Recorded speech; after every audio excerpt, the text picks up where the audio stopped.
in terms of where we needed to be geographical and things was the settlement that Ragnar had left in Wessex, because we knew from season 1 that one of his biggest dreams is to settle some Scandinavian farmers in other territories with good land, because coming from farming stock himself, he knows that there's not enough land in Scandinavia.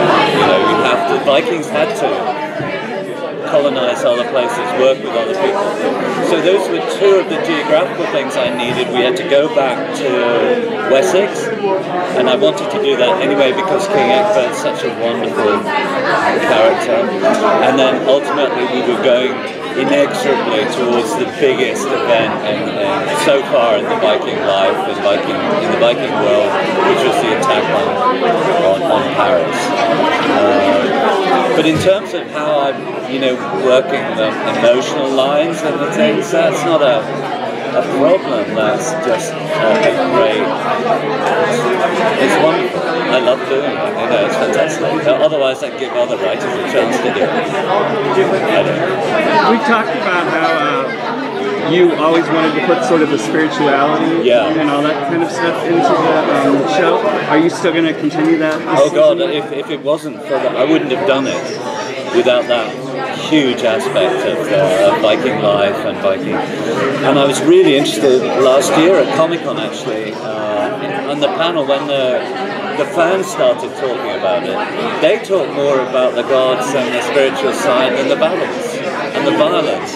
And it was like, that's interesting, because I thought when I wrote it, well, we'll probably get a History Channel male-skewed audience, who's interested in the battles and the things, and I wonder whether they'll go for this other, intellectual stuff.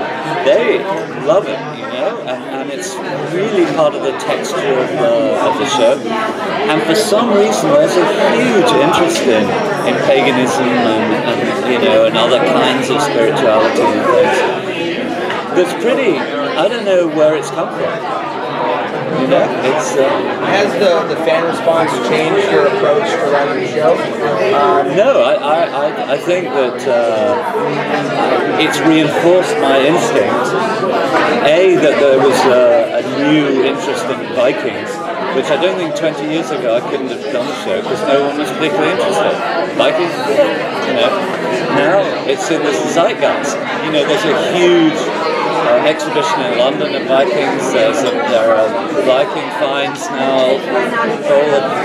That was Travis, by the way. At least it wasn't a bottle. No, at least it wasn't a bottle. That comes next. And I think I'm hugely humbled by the fact that the fans like the things that I like. And who knew? As a writer, you work alone. You're in just a little space, trying to communicate, trying to connect with people. And you don't know whether you'll succeed. So it's wonderful that there's this very passionate fan base, but that people seem to be interested in things I'm interested in too. A lot of times for writers, the best you can hope for is an actor that can approximate your character. How do you feel that you got people who could pretty much just be Vikings? Like there's not a whole lot of acting going on. It seems they could fit so seamlessly into that world. How gratifying is that? I wanted the show to challenge a lot of the stereotypes, a lot of the cliches about Vikings. Social cliches about, their attitude towards women, for example, was much more enlightened than the Saxons and the Franks, the English and the French. They were more democratic. There were lots of things about them that people really didn't know. And the stereotypical view of a Viking as a guy with a horn helmet who's got no education, who's stupid, who just rapes and plunders, that's the basic image. And I wanted to show that they were interesting, subtle, in many ways profound people. And so to talk about nobody else, just to talk about Ragnar.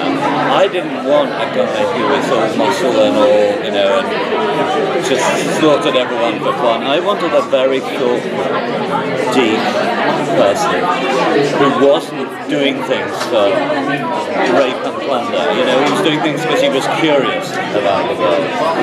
And Travis, I turned down everyone they offered me until we found Travis, who was an Australian. Who knew? You know, but he has this depth, he has this quality of, which I associate with Scandinavians as well. You know, I think they're rather deep people. I think and they don't talk too much. You know, so we have a lot of the extras want to be like, yeah, you know, I'm going to battle. The Vikings were incredibly clever in the way they fought. You know, they had to be, because there were only like 2 boatloads of them, and there was a whole country they were inside. So they had strategies, they had ways. So I just think what I'm trying to do is to totally undermine and question the basic prejudices that people have about Vikings and that they were just, you know, rather brawny warriors. There's such an authenticity to Travis's performance, and I mean everyone in the cast. I can't say no one. There's an authenticity that you don't expect because they're so out of time. These guys just seem to be so authentic in that. Yeah, but at the same time, they connect to us. You know, so a lot of the issues that they have, you know, that women have issues with men, and fathers have issues with sons, and you know, so it's very real in that sense. But you do have to believe that this is a complete world.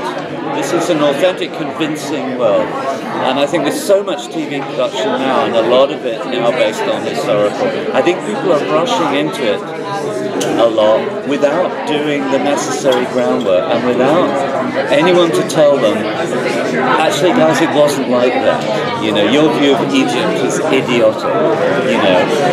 And it was very, you know, we worked hard, every department works hard on making the show as authentic as possible. You know, our costume designers went to Scandinavia, our designers, you know, researched how you build boats. We built a proper Viking boat. We got people into the Viking frame of mind. I got everyone to read about the gods, you know. It's a process. But at the end of the process, as long as it convinces you that this is, well, that's what it's about, you know. So over the last couple of seasons, you've done a lot of exploring of different aspects of Viking life. Is there anything in the next season you're excited to show people that they haven't seen from Viking life yet? One of the, actually I just mentioned this, one of the amazing things will be when we get to France, when we get to Paris, people are not going to expect what they find. Because the Franks, the people who lived in Paris at the time, whose language has not been heard for hundreds and hundreds of years, and we'll have it on screen, so all the academics are really excited about this. But they were very Eastern. The Eastern Roman Empire had spread its influence down to France. So African influence, Egyptian, the court in Paris will be unlike anything you've ever seen. And I was dying even for French people to see this go, that's not Paris, but yes it was. You know, at this period in history, in the Dark Ages, this was Paris with black slaves, with African hangings and Egyptian stuff, you know, and it'll just be a new world for everyone. So to take the Vikings into that will be awesome, because they'll have never seen anything. You know, they were still essentially an Iron Age culture. They were smart guys. They could build beautiful boats, and you know, they could navigate across ocean seas, but they couldn't make curtains. You know, there was a lot of stuff they couldn't do. And in France, they find this a really rich, advanced civilization. You know, and it blows their minds. And it has a very deep impact on certain of our Vikings.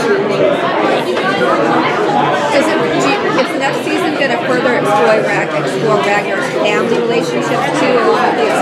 Yeah, well, it's a family saga. And it started as a family saga because who knew the Vikings loved their wives and their wives loved them, and their kids and all that. So and it was interesting, I realised that on the panel, that's Ragnar's family. You know, the close family was up there on the panel. And so, yeah, they built, and at some stage his younger sons will have to grow up. You know, because I was very clever when I chose Ragnar as the lead character, because I knew he had lots of sons. So, you know, that was, and his sons did extraordinary things as well. I mean, Bjorn sailed around the Mediterranean. You know, they went to Italy. They went to Spain.